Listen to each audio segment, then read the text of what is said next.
నిర్గమకాండం 17వ అధ్యాయం 6వ వచనంలో ఇశ్రాయేలీలు నీళ్లు లేక దప్పికొని ఉన్నప్పుడు మోషే దేవుడు చెప్పినట్లుగా హోరేబులోని బండ మీద కొట్టగా దానిలో నుండి నీళ్లు వచ్చాయి.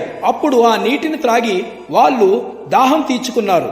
ఇదే విషయం యెషయా గ్రంథం 48:21లో చూస్తే, ఎడారి స్థలములలో ఆయన వారిని నడిపించెను, వారు దప్పికొనలేదు.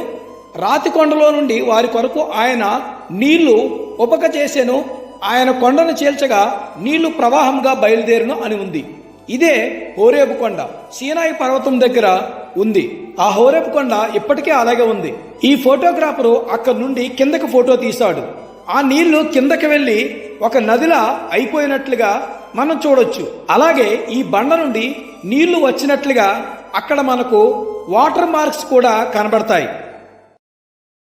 Download ShareChat.